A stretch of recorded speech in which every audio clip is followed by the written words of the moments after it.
Hello guys, in this video, I will teach you how to make dot crosshairs in Valorant. So, please watch my video carefully and follow my steps, and don't forget to subscribe to my channel. So, let's start.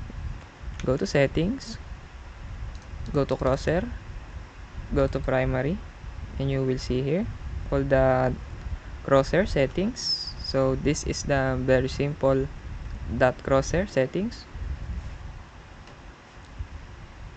Here, turn on the outlines, 1 opacity, 1 thickness, on the center dot, because that's your dot here in the middle.